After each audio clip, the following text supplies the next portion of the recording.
Right. అట్లాగే విన్నాను గురుగారు. కృష్ణంరాజు గారు ఉన్నారు కదా! హీరో హ్మ్. కృష్ణంరాజు. హ్మ్. హ్మ్. ఆయనకు గూడా మగపిల్లలు లేరసలు. హ్మ్. ఆయన సంతానం కోసం విశ్వ ప్రయత్నాలు చేశారు మగపిల్లాడు కలగాలని. హ్మ్. ఇద్దరు భార్యలు హ్మ్. ఆయనకి. అవును. ఇద్దరు ఆయన భార్య భార్యలకి చనిపోయారు. ఒకటి చనిపోయింది. పుత్రకామేష్టి యాగం చేశాడంట ఆయన. ఎన్నో హ్మ్. పూజలు చేశాడు. పుత్రకామేష్టి యాగం గూడా చేశాడు. హ్మ్. అయినా సంతానం కలగలేదు. అంటే హ్మ్. పుత్రకామేష్టి యాగం చేస్తే పుత్రుడు పుడతాడా?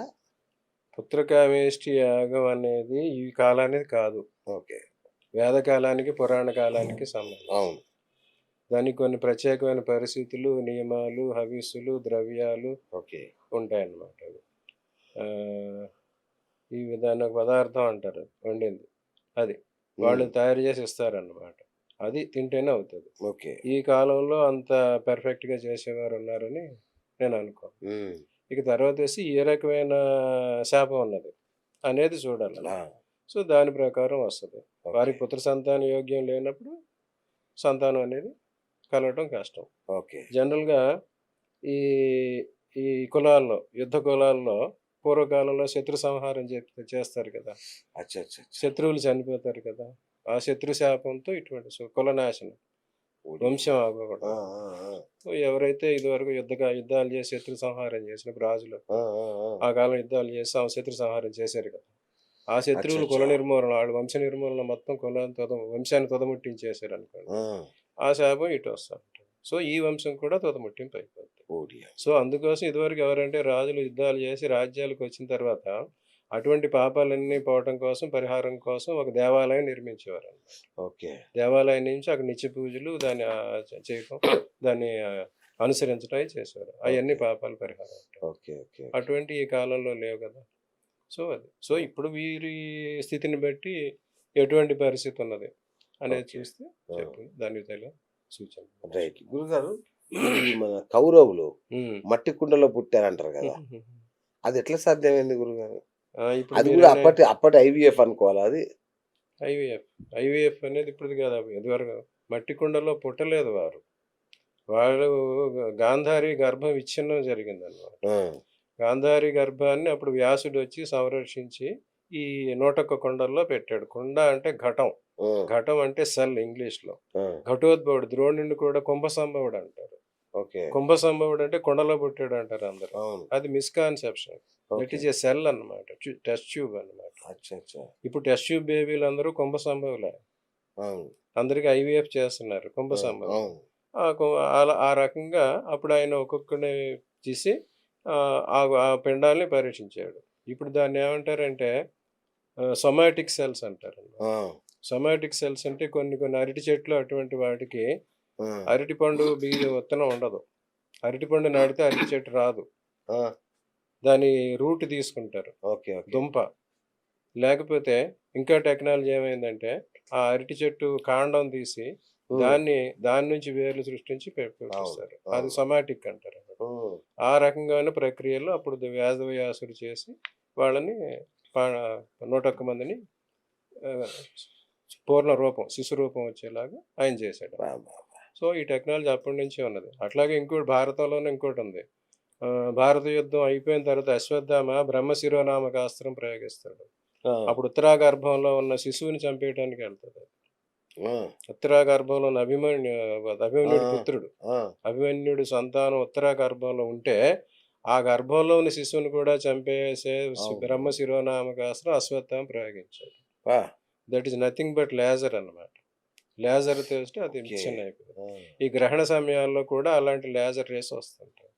సో, అచ్చచ్చా! అంటే అటువంటి టైంలో బయటికి రాకుండానే గ్రహణంలో గర్భిణీలు లోనే ఉండమని చెప్పింది అదనమాట. ఓహ్! సో, ఆ లేజర్స్ దాని నుంచి బ్రహ్మ శిరోనామకాస్త్రం నుంచి కృష్ణుడే విష్ణువు రూపంలో ఎళ్లి అటు ఆ పిండాన్ని రక్షించటం, ప్లస్ ఈ శిరోనామకాస్త్రాన్ని బయటికి పంపించడం చేశాడు. ఓకే. ఇటువంటి అన్ని ప్రక్రియలు ఎప్పటినుంచో వేదకాలం నుంచి.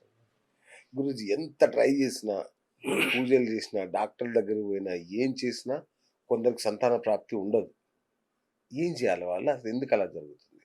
ఇది అనపత్య యోగం చెప్పాం మనం. హ్మ్. ఫస్ట్ దైవ దూషణ, దైవ ధిక్కారం ఇటువంటి దైవానికి సంబంధించినయి, పితృ సంబంధం ఇద్దరికీ ఆ! అన్ని రకాలుగా పాపాలు చేసిన వాళ్ళకి ఇంక ఈడి వంశం ఉండకూడదు ఆ! అనే నిర్ణయానికి వచ్చినప్పుడు వారికి ఇటుగాని ప్రయత్నం వస్తది. ఓకే. సో, వాళ్ళు సద్గతులు పొందాలంటే కూపస్తటాకమండూకం ఉద్యానం ఉద్యానం తదా జలదానమన్నదానంచ అశ్వత్థారోపణం సప్తం ఉమ్, ఏతత్ సర్వం సంతాన సమయేమివ అని. ఓకే. ఎవరికైతే పిల్లలు ఈ రకమైన దోషాలని పిల్లలు పుట్టట్లేదో ఉమ్, వాళ్ళకి సప్త సంతానాలు అని ఉన్నాయన్నమాట. ఓకే. కోపం అంటే ఇది వరకు నూతులు తవ్వించడం, ఉమ్, తటాకం అంటే చెరువులు తవ్వించడం, ఆ, మండపం అంటే దేవాలయాలు నిర్మించడం, ఉద్యానవనం కూపస్తటాక కూపస్తటాక మండపం ఉద్యానం, ఈ నాలుగు ఈ ఉమ్, నాలుగు ఎవరైతే ఏర్పాటు చేస్తారో అవి సంతానం ఇచ్చినంత ఫలితం ఇస్తాయి. ఓ, తదా జలదానంచి అన్నదానం, అందరికీ జలదానం, అచ్చా. అందరికీ జలదానం చేసి రిజర్వాయర్ నిర్మించి వాటర్ ఫెసిలిటీస్ ఇస్తే అది అన్నదానం. వాళ్ళ పేరుని ఆ వంశాన్ని అన్నదానం చేసి ఉమ్, తదా అశ్వత్థారోపణం, అశ్వత్థం అంటే రావి చెట్టు అనమాట. ఆ రావి చెట్టుని కానీ మనం పాటామంటే కొన్ని వందల వేల సంవత్సరాలు జీవించుకుంటాం. అవును. సో ఈ రకమైన పనులు 7 పనులు ఎవరైతే చేశారో వాళ్ళు సంతానం పొందిన ఫలితం వస్తుంది. ఓకే. సో వాళ్ళకి సద్గతులు కలుస్తాయి. ఓకే. ఈ రకమైన సప్త సంతానాల్లో వారు చేసుకుంటే వారికి మళ్ళీ గతులు లభిస్తాయి. ఓకే. గురుజీ జాతకంలో పుత్రస్థానం అనేది ఉంటుందా? సంతాన స్థానమే పుత్రస్థానం. ఆహా. ఇదివరకు అంటే పుత్రుడు సంతానం అంటే పుత్రుడు పురుషుడు, అప్పుడంతా మేలు ఓరియంటెడ్ కనుక పుత్ర కామేష్టి పుత్ర సంతానం పుత్రుడే అన్నారనమాట. ఆహా. సంతాన స్థానం అని పంచమ స్థానం, ప్రతి జాతకంలో పంచమ స్థానం సంతాన స్థానం. ఆ, ఆ సంతాన స్థానంలో పురుష గ్రహాలు పురుష రాశులు ఉంటే వాటిని బట్టి పురుష సంతానం, స్త్రీరాశులు ఉంటే స్త్రీ సంతానం, అట్లా జరుగుతుంది. ఓకే. చెప్పాం కదా, అవును. గర్భధారణ సమయానికి ఉపచయ స్థానాల్లో పురుష గ్రహాలు సూర్యుడు కుజుడు గురువు ఉంటే పురుష సంతానం కలుగుతుంది. ఉమ్, చంద్రుడు కుజుడు శుక్రుడు ఉంటే స్త్రీ సంతానం కలుగుతుంది. ఓకే. ఆ స్థానాలను బట్టి తెలుస్తుంది. ఇక కవలలు ఉమ్, కవలలు పడతారు, ట్విన్స్ అన్నమాట. ఉమ్, మీన మీనకన్య లగ్నాల్లో మీనకన్య రాశుల్లో సంభోగ సమయానికి ఉమ్, గురువు బుధుడు కుజు శుక్రు చంద్రుల ప్రభావం ఉంటే కవలలు పడతారు, ఆడపిల్లలు అచ్చా పడతారు. అచ్చా అచ్చా. ఓకే. ధనుస్సు మిథును రాశుల్లో బుధ గురు సంచారం ఉండి సూర్య కుజ ప్రభావం ఉంటే ఉమ్, వాళ్ళకి కవలలు మగపిల్లలు పడతారు. ఓకే. ఆ దిస్వభావ రాశులు అయినప్పుడు ఏం జరుగుతుందంటే ఈ రెండు కాంబినేషన్ మారితే ఉమ్, ఒక ఆడ ఒక మగ, ఓకే. అవి కూడా పెడతారు. సో కవలలు దేహ కవలలు ఆ, ఇద్దరు మగాన, ఇద్దరు ఆడ, లేదా ఆ, ఆడ మగ, ఆ, ఇవన్నీ కూడా ఆ పరిస్థితులు బట్టి గ్రహగతులు బట్టి వస్తాయి. ఓకే. సో దీని అంతటికి మూలం సంభోగ సమయం, ఓకే. ఆ సమయం. అవి తెలుసుకున్నారంటే ఇటువంటివన్నీ కూడా. గురుజీ మీరు హస్తం కూడా చూస్తారా? హస్తం అనేది ఇందులో ఒక పార్ట్, జ్యోతిష్యంలో అచ్చా, ఒక పార్ట్. జ్యోతిష్యంలో ఒక భాగం. ఓకే. అది ఇండియన్ కాన్సెప్ట్ కాదు, ఈజిప్ట్ లో కైరో అనే అతను దాన్ని డెవలప్ చేశాడు. అవునా? సంతాన రేఖ అంటారు కదా చేతిలో. రేఖలు ఉంటాయి, సంతాన రేఖలు అందరికీ ఉంటాయి, అందరికీ రెండే ఉంటాయి. ఆ, ఇక్కడ రెండు చూసి ఇదే చెప్తారు అందరు. ఆ, ఈ స్థానం సంతాన రేఖ, అందరికీ అవును. రెండే ఉంటాయి. ఓకే. ఇప్పుడు మరి రెండు లేని వాళ్ళు ఉన్నారు, ఒకటి ఉన్న వాళ్ళు ఉన్నారు, అవును. 5-6 మంది 10 మందిని కన్న వాళ్ళు ఉంటారు. అవును. కొంతవరకే, అంతవరకు. అచ్చా అచ్చా అచ్చా. వాత పిత్త కఫ దోషాలు అంటారు కదా గురుజీ, ఉమ్. వాటి వల్ల కూడా సంతాన ప్రాప్తి ఆలస్యం అయ్యే అవకాశం ఉందా?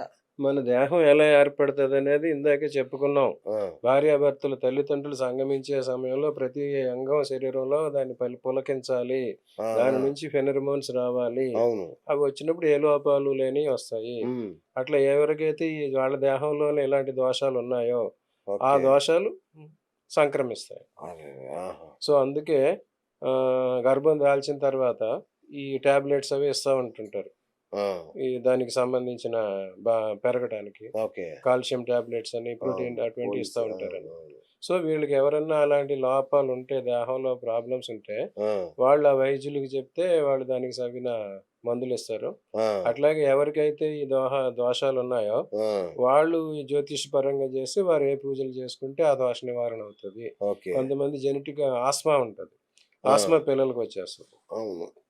అలా అనమాట. ఒబేసిటీ అవును. అటువంటివి ఉంటాయి, అవి పిల్లలకు వచ్చేస్తాయి. ఉమ్, సో ఏ గ్రహాల కారణం దాని పరిహారం వీళ్ళు చేసుకుని మళ్ళీ పిల్లలకు రాకూడదంటే వాటికి తగిన పరిహారాలు చేసుకుంటే ఓకే. వారి జన్మ జాతకాలు పరిశీలించుకుంటే దానికి కూడా వచ్చే చెప్పచ్చు. ఓకే.